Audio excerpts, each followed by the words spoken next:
এখন তোমাদেরকে আমি দুটো ফটো দেখাতে চলেছি, আমারই দুটো ফটো যেখানে আমি দুটো ডিফারেন্ট টি শার্ট পরে আছি। জাস্ট রিসেন্টলি 1-2 দিন আগে আমি এই দুটো টি শার্ট পারচেস করেছি একটা শপিং মল থেকে, একটা ব্ল্যাক কালারের টি শার্ট এবং একটা সামথিং হোয়াইট কালারের টি শার্ট, পুরোপুরি হোয়াইট নয় বাট সামথিং হোয়াইট কালারের টি শার্ট। তোমাদের কাজ হচ্ছে এখন এই ভিডিওটাকে একটুক্ষণের জন্য পজ করো, পজ করার পরে এই দুটো আলাদা আলাদা টি শার্টের প্রাইস কত সেটা গেস করো, the black one and the white one. আশা করছি তোমরা ভিডিও পজ করে গেস ওয়ার্ক করে নিয়েছো, মনের মধ্যে একটা প্রাইস চলে এসছে যে এই টি শার্ট দুটোর কত কত প্রাইস হতে পারে, এবং আমি সেই টি শার্টগুলো পরে আছি কেমন লাগছে সেটাও বলতে ভুলবে না কমেন্ট করে, ঠিক আছে? তো চলো এবার আমি কুইকলি তোমাদের সাথে ডিক্লেয়ার করি যে প্রাইসটা কত, সেটা জানতে মন চাইছে হয়তো তোমাদের, বাট সেটার আগে আমি একটা কথা বলে নিই যে এই দুটো সেম ছবিকে আমি এই ইউটিউব চ্যানেলের ইটস অলোক ইউটিউব চ্যানেলের কমিউনিটি পোস্টে আমি শেয়ার করেছিলাম এবং সেখানে শেয়ার করে বাকিদের সাথে আমি বলতে বলেছিলাম, সেম একই কোশ্চেন করেছিলাম যে এই টি শার্ট দুটো প্রাইস গেস করতে। Guess what? সেখানে যে কমেন্টগুলো এসছে চলো সেগুলো আগে আমরা একটু দেখে নিই, তারপর আমি অ্যাকচুয়াল যে প্রাইস সেটা তোমার সাথে শেয়ার করব। তো তোমরা দেখতে পাচ্ছ স্ক্রিনের উপরে অনেকেই অনেক রকম দাম বলেছে, কেউ বলেছে 600 টাকা, 750 টাকা, কেউ 2000 টাকা, আবার কেউ তো 50 টাকাও এটাকে বলেছে দাম হতে পারে। তো চলো জেনে নিই আগের অ্যাকচুয়াল প্রাইস কত, তারপরে আমি কিছু পয়েন্ট বলবো যে কারণে এই ভিডিওটা করা। তো এই দুটো টি শার্ট যদি তুমি হোয়াইট ওয়ানের কথা বলো তাহলে সেই টি শার্টটার দাম হচ্ছে 249 টাকা, 249 রুপিস, এবং যে ব্ল্যাক টি শার্ট রয়েছে তার দাম 149 রুপিস, অর্থাৎ 150 টাকা মাত্র।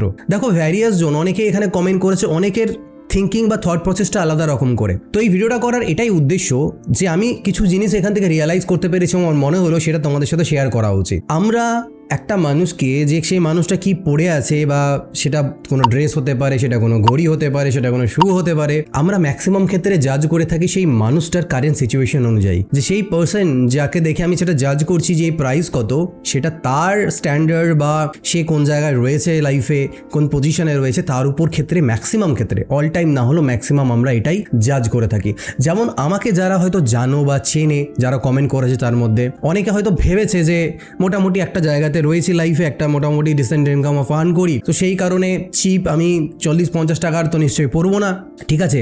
আবার এরকম পজিশনও নেই যে আমি 5000 টাকা 10,000 টাকা দামে টি শার্ট পরবো, সেটাও ক্যাপাসিটি নেই। তো তারা সেই হিসাবে অনেকে এই রেঞ্জটা ধরে নেয় যে এই রেঞ্জের মধ্যে আসতে পারে। হ্যাঁ, কিছুজন থাকতে পারে যারা অ্যাজ পার দ্য কোয়ালিটি, কারণ ফটোতে তোমরা কোয়ালিটি দেখতে পাচ্ছ না, যারা এখানে কমেন্ট করেছে বা তোমরা হয়তো অনেকে গেস করেছো পজ করে ভিডিওটাকে, কোয়ালিটি হয়তো তোমরা জাজ করতে পারবে না হাতে না নিলে, কিন্তু তুমি ফটো দেখে যখন জাজ করছো তখন কিন্তু তুমি সেই পার্সনটা হিসাবে ভাবছি আমরা যে সেই পার্সনটা যে পজিশনে আছে তার পক্ষে কোন জিনিসটা পারচেস করা সম্ভব, বা কোনটা তার অর্থের মধ্যে পড়ে, কোনটা তার ক্যাপাসিটির বাইরে, মোদ্দা কথা পাতি কথা যদি বলি, কোনটা তার অকাদের বাইরে বা কোনটা তার অকাদের মধ্যে বা স্ট্যান্ডার্ডের মধ্যে পড়ে, সেইভাবে আমরা জাজ করে থাকি। তো অ্যাকচুয়াল যে প্রাইস সেটা তো তোমাদেরকে বললাম, তো এটাই হয়ে থাকে আমাদের রিয়েল লাইফে, এটা আমি আমার এক্সাম্পল দিলাম। তো চলো তোমাদের সাথে আমি আরেকটা ফটো শেয়ার করছি, এই ফটোটাকেও ভালো দেখো, তারপর আমার তোমাদের জন্য একটা কোশ্চেন থাকবে।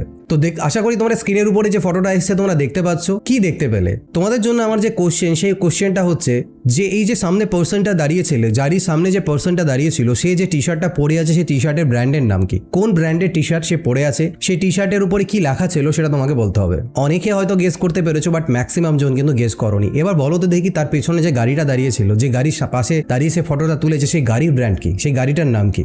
আশা করি ম্যাক্সিমাম জন যারা যাদের গাড়ি সম্পর্কে নলেজ আছে তোমরা গাড়িটাতেই বেশি ফোকাস করেছিলে রাদার দেন সেই মানুষটাতে, কারণ সেই মানুষটা ছিলাম আমি এবং তার পেছনে যে গাড়িটা ছিল সেটা আমার অকাদের বাইরে, অর্থাৎ একটা হাইফাই ব্র্যান্ডের। অর্থাৎ যদি কোনো একজন সেলিব্রিটি বা খুব পপুলার টাইপের মানুষ যদি একটা 50 টাকার টি শার্ট পরে থাকেন, আমাদের মনের মধ্যে অটোমেটিক্যালি আসবে যে না, সেটা হয়তো একটা খুব দামি জিনিস তিনি পরেছেন, কারণ আমরা হাতে না নিয়ে বা সেই জিনিসগুলোকে নিয়ে তো বুঝতে পারবো না, কিন্তু তাও আমাদের মনে হবে যে না, সে কিন্তু একটা ব্র্যান্ডেড জিনিসই পড়েছে, দামি জিনিস। আবার যে অনেক সময় মনে হয় যে একজন যার হয়তো সেই ক্যাপাসিটি নেই সেই জিনিসটাকে নেওয়ার, সে একটা খুব দামি জিনিস, দামি ড্রেস পরেছে, খুব হাইফাই, মনে করো না খুব হাইফাই শু পরেছে একজন, 10,000 12,000 15,000 টাকা, তার শখ আছে কিন্তু তার ক্যাপাসিটি নেই, সে লোন করে হোক বা যেভাবে হোক পড়েছে সেটাকে। আমাদের কিন্তু দেখলে ফার্স্টে মাথায় অনেক সময় আসতে পারে এটা একটা ডুপ্লিকেট কপি, অরিজিনাল কপি নয়। তো এটাই আমরা লাইফে করে থাকি। আমরা কি করি? আমরা মানুষদেরকে জাজ করি, মানুষদের যে ড্রেস আপ বা যে জিনিসগুলো তারা পরছে সেটাকে তাদের যে কারেন্ট পজিশন বা তার যে কারেন্ট ব্র্যান্ড ভ্যালু তার সাথে কম্পেয়ার করার চেষ্টা করি। তো একটা কাজ করো এখন থেকে, এটাই নিজেকে